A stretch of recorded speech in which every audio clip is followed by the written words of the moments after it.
তোমাকে সবার বউগুলোরে আমার বাসায় দিয়ে দেবো, সবার সাথে সংসার। ভাই রে, 2 দিনের দুনিয়ায় 3 দিনই দেখতে হয় গায়ক নোবেল নারী ঘটিত কারণে গ্রেফতার।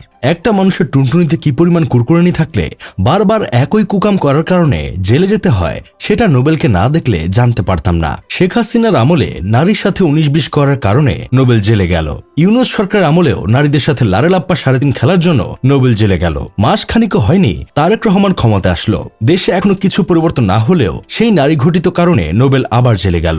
জেলখানাটাকে নিজের বাপদাদা সম্পত্তি বানিয়ে ফেলেছে এই নোবেল। একজন সুস্থ স্বাভাবিক মানুষ তার গোটা জীবনে যতবার না বাথরুমে গিয়ে চুল ফেলে, নোবেল তার চেয়েও বেশি জেলখানায় ট্যুর দিছে। তার এই অনবদ্য সাফল্যের জন্য ডজন খানিক নোবেল তো ডিজার্ভ করে। জেলখানায় সে গান বাজনা থেকে শুরু করে বিয়ে শাদী সবই করছে। মানুষ জেলে যায় নিজেকে শুধরানোর জন্য, আর নোবেল জেলে যায় রং তামাশা করার জন্য। চিন্তা করেন ভাই অবস্থাটা। জেলখানাটাকে সে পিকনিক স্পট বানিয়ে ফেলেছে। মন চাইলেই সে জেলখানায় এসে ট্যুর দেয়। আমার তো মাঝে মাঝে মনে হয় ব্যাচেলর পয়েন্ট নাটকে পাশা ভাই চরিত্র থেকে মার্জুক রাসেলকে বাদ দিয়ে নোবেলকে ঢুকে দেওয়া উচিত, কারণ এই চরিত্রটা তার সাথেই ভালোভাবে যায়। গতকাল একটা নিউজে দেখলাম বিয়ের প্রলোভন দেখিয়ে এক তরুণীকে আটকে রেখে হেনস্থা ও ছবি তৈরির চেষ্টা করার অভিযোগে গায়ক নোবেলকে গ্রেফতার করা হয়। এখন আমার কথা হইল, দেশে কি আর পোলা মানুষ নাই? সব মাইয়ারা এই ব্যাটার পিছনে কেন ঘোরে? মাইয়ারা খুব ভালোভাবে জানে নোবেল মানুষ হিসেবে 420। সে খাওয়া দাওয়া করে মুখ মুছে ফেলে, তারপরও কেন নোবেলকে নিয়ে কামড়াকামড়ি করতে হয়? এজন্যই তো লোকে বলে মেয়েরা ভালো ছেলেদের পছন্দ করে না।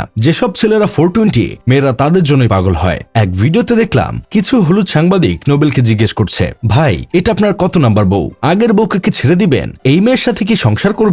এমন প্রশ্নের জবাবে নোবেল সাংবাদিকদের উত্তর দিছে, আপনাদের সবার বউগুলোকে আমার বাসায় পাঠিয়ে দেন, আমি সবার সাথেই সংসার করব। মানে যেমন কুকুর তেমন মুগুর। প্রশ্নগুলো যেমন চুলমার্কা ছিল, তেমনি উত্তরটাও ছিল খাপে খাপ মর্জিনার বাপ টাইপের। এক বড় আপু বলছে নোবেল নারী ঘটিত করেছে, তাই তাকে গ্রেফতার করা হয়েছে। এই এক নিউজ আর কত পড়বরে ভাই। ধরেন পুলিশের হাত থেকে বাঁচার জন্য নোবেল জানালা দিয়ে লাফ দিছে, কিংবা নোবেল ও পুলিশের মধ্যে আহত 3। এই ধরনের নিউজ হলে না হয় একটু পরে মজা পাওয়া যাবে। এইসব দেখে আমার বন্ধু কেরামত বলতেছে, বাংলাদেশের পুলিশের যথেষ্ট পরিমাণে দুর্নাম আছে। মানুষ শেখ হাসিনাকেও এত পরিমাণ দেয় না যত পরিমাণ পুলিশকে দেয়। অথচ গত কয়েক বছরে সারা বিশ্বে সবচেয়ে বেশিবার নোবেল পেয়েছে বাংলাদেশ পুলিশ। বাংলাদেশ পুলিশকে এজন্য অভিনন্দন জানাই। একটা মানুষ কিভাবে নিজের উজ্জ্বল ভবিষ্যৎকে খাড়ার উপর টুট মারে, তার উদাহরণ হলো এই নোবেল। ইন্ডিয়ান অনুষ্ঠান সারেগামা থেকে নোবেল ব্যাপক জনপ্রিয়তা পেয়েছিল, মাগার তার 5 ইঞ্চি টুনটুনির দোষে তার আজ এই অবস্থা। যাই হোক, শেষমেশ আমি গোলাম হোসেন একটা কাজের কথা কই। জামিনে মুক্ত হবার পর নোবেল বলেছে, ভুল মানুষের হয়, আমিও ভুল করেছি, এমন ভুল সামনে আরো হতে পারে। মানে নোবেল বুঝিয়ে দিয়েছে কুতার লেজ কোনোদিন সোজা হবে না। যতই ঘি দিয়ে মালিশ করা হোক না কেন, সেটা বাঁকাই থাকবে। তেমনি নোবেল নারীদের সাথে লারেলাপ্পা 3.5 খেলবেই। তাই বলছি কি, রমণীরা দয়া করে নোবেলের থেকে নিরাপদ দূরত্ব বজায় রাখুন।